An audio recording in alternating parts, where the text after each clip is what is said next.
अस्सलाम वालेकुम दोस्तों, जय हिंद जय भारत। मैं इब्राहिम शेख लाइफ हॉकी की तरफ से।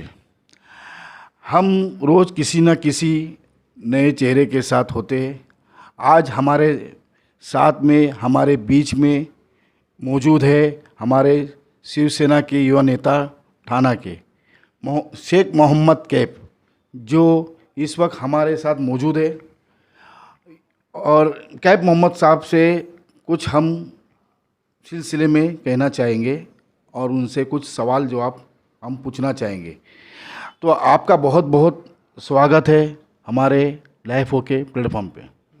अगर आपकी पार्टी शिवसेना आ गई तो आप क्या करोगे? अगर हमारी पार्टी शिवसेना आ गई हम क्या करेंगे, ये तो जनता ने देखा है ना।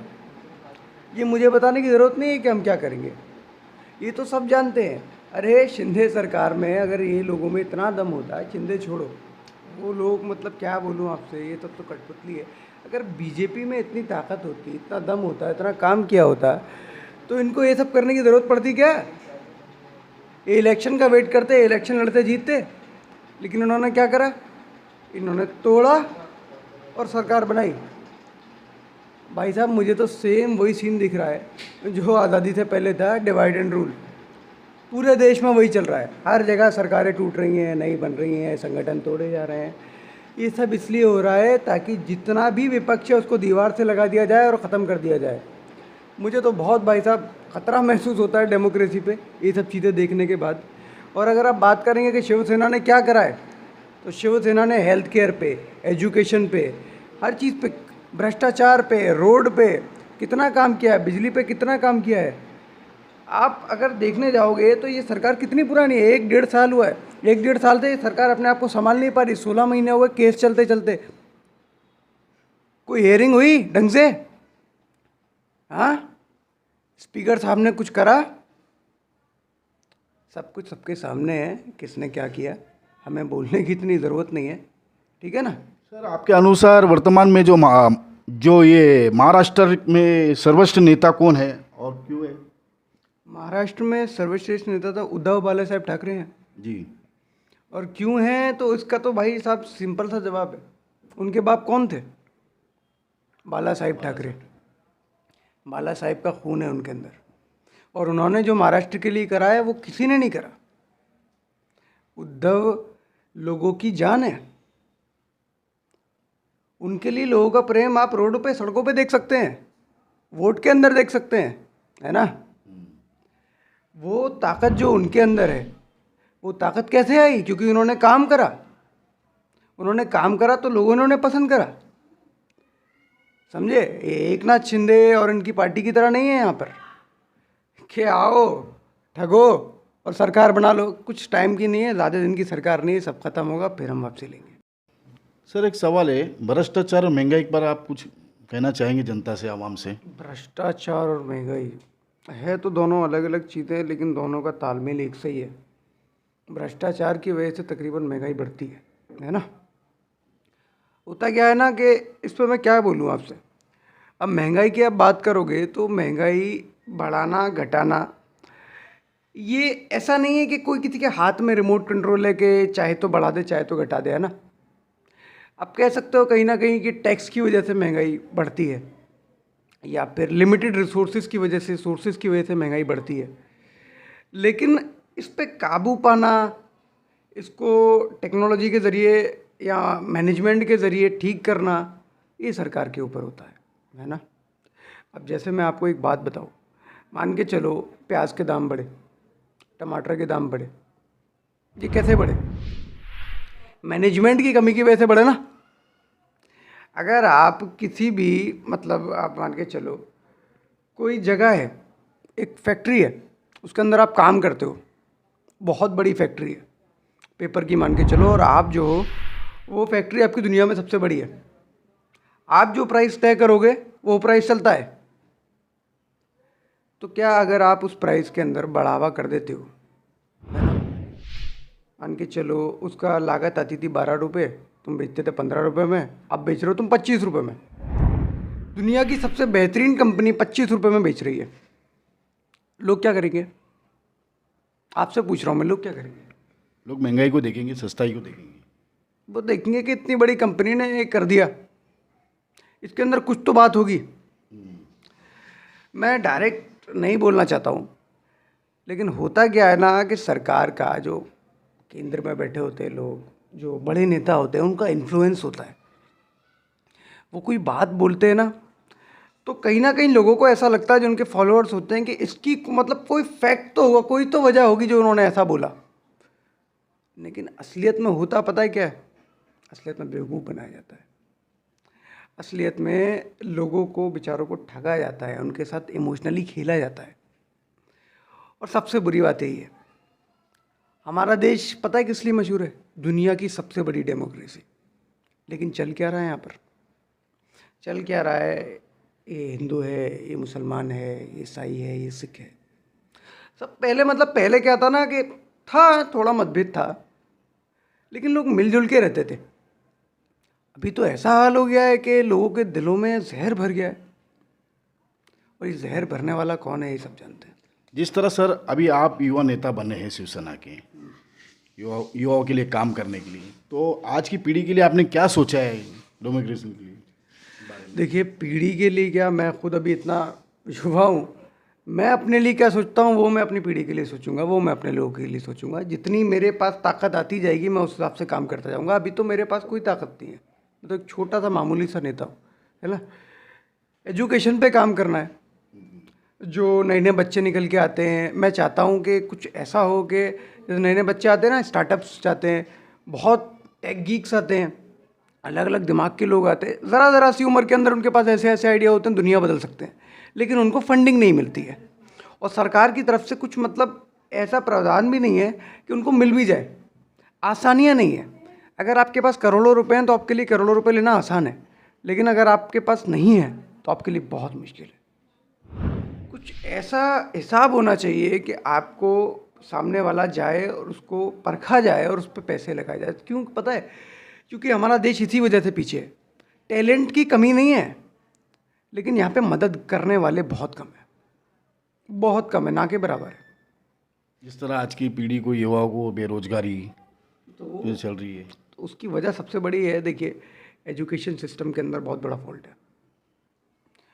आप स्कूल जाते हो ना, तो आपको स्कूल जब भेजा जाता है तो बनाया पता है क्या जाता है? ये थोड़ा सा अजीब हो जाएगा, शायद लोगों को बुरा भी लगे, लेकिन दुनिया में सब कुछ बदल गया, एजुकेशन सिस्टम नहीं बदला। मानते हो बात? जी हाँ। है ना। जब भी सेम था अब भी सेम है। गाड़ी कहाँ से कहाँ पहुँच गई, मोबाइल फ़ोन थे भी नहीं, हम आ गए, बन गए, स्मार्ट हो गए, क्या क्या हो गया। अब तो क्वांटम कंप्यूटर भी शुरू होने वाली है ना। लेकिन स्कूल एजुकेशन सिस्टम वही का वही है। जाओ, ड्रेस पहनो, घंटी बजाओ, होमवर्क करो, दो। इससे कुछ खास असर नहीं पड़ता है। इससे दिमाग पे क्या असर पड़ता है? होता क्या है, हर बच्चा अलग होता है। राजनीतिक में स्थिति बोलने का अधिकार जो हाँ, लोगों को, राजनीतिक में जो स्थिति होती है, जो राजनीतिक चलती है, उसके अंदर बोलने का अधिकार क्यों छीना गया लोगों से? कब छीना गया? छीना नहीं गया असल में। क्यों सुनवाई होती नहीं लोगों की? नहीं, अरे वो अभी से नहीं, बहुत टाइम से वो, ये एक आप कह सकते हो हिस्सा है, और ये आप 100% ख़त्म नहीं कर सकते। अब जब 125 करोड़ की जनता रहती है यहाँ पर, और करोड़ों लोग किसी एक या 100 या 1000 आदमी से कोई बात कहना चाहेंगे, तो इतनी आसानी से सुनवाई कैसे हो जाएगी? 2024 का जो इलेक्शन का मुद्दा है, उसके बारे में क्या कहेंगे? जैसे अभी राहुल भारत जोड़ो यात्रा में काम किए, काफ़ी कांग्रेस का नाम आया है, तो आपको क्या लगता है 2024 में कौन सी सरकार बने? देखिए, ये तो 2024 में ही पता चलेगा, इस पर मैं कुछ भी नहीं कहना चाहता। बाकी सब कुछ दिख रहा है, सब कुछ साफ है, क्या होने वाला है। मेरे ओपिनियन में तो अपना इंडिया अलायंस जीतेगा। सब कुछ दिख रहा है, लोगों को सब समझ में आ गया है। अब बाकी 2024 नहीं बोलना चाहूँगा। तो आपको तो थोड़ा बहुत ऐसा पता होगा ना, आप तो शिवसेना में। पता क्या होगा? मैं आपको ये बता सकता हूँ कि मैं लोगों में जाता हूँ तो मैं क्या देखता हूँ। मैं ये पाता हूँ कि लोग इंडिया अलायंस को पसंद कर रहे हैं, महाराष्ट्र में शिवसेना उद्धव बाला साहेब ठाकरे को पसंद कर रहे हैं। अलग अलग जगहों पे इंडिया अलायंस को ही पसंद करा जा रहा है, जो मैंने देखा पर्सनली। अब ऐसा नहीं है कि दूसरे एनडीए को पसंद नहीं करा जा रहा, एनडीए को भी पसंद करा जा रहा है। तो आप नौजवानों के बीच में लगे हैं, नौजवानों के विकास के बारे में सोच रही हो, नेता बने शिवसेना की, तो आपको तो मालूमात होंगी थोड़ी बहुत। मेरे को मालूमात है, लेकिन अब देखिए कुछ ऐसा होता है ना कि आपको देखना पड़ेगा, इंतज़ार करना पड़ेगा, मैं बता नहीं सकता आपको। सर एक सवाल है, महाराष्ट्र थाना जिले के अंदर जो बिजली है तोरण के मुद्दे चल रहे हैं, उसके बारे में आपकी विचारधारा क्या है? जिसका तोरण के उतार उतार चढ़ क्या है? हाँ, सुनने में तो आ रहा है, ऐसा कुछ लोगों के ज़रिए मैंने सुना तो है कि कुछ बिल ज़्यादा आ रहे हैं, कम आ रहे हैं, कुछ चल रहा है गेम। देखते हैं, जानकारी लेता हूँ क्या है। आम गरीब जनता के घर में 3,000 4,000 लाइट के बिल आते हैं। पहले आते थे 800 700, अभी इस प्रकार के आ रहे, किसी के घर में 3,000 4,000। ये क्या मामला क्या है? नहीं नहीं, ये मैं ऐसे कैसे बोल सकता हूँ जब तक मैं इसमें तहकीकात ना करूँ। देखो ना, बात करता हूँ मैं, ठीक है। रिजॉर्ट पे जा रहे हैं, बातचीत चल रही है, दूसरे मतलब आप उस आदमी की बहादुरी देखो, ईमानदारी देखो। उस आदमी ने ये तक बोला कि किसी को प्रॉब्लम है तो मेरे सामने आके बोले। समझ रहे हैं आप बात को? काट। सिंधे गुटके के लोगों का मानना ये है, पूर्व मुख्यमंत्री उदय साहब ठाकरे चीफ मिनिस्टर के लायक नहीं। उसका क्या कहना है? उनका कहना है कि लायक ही नहीं है। जी हाँ, और शिंदे लायक है। लोगों का तो मानना है। न, लोगों का मानना है जो आदमी इतने लोगों को बांट दिया, एक मजबूत पार्टी को कमजोर कर दिया, धोखा दिया, वो लायक है? इस बहस पर हाँ, सबूत क्या है?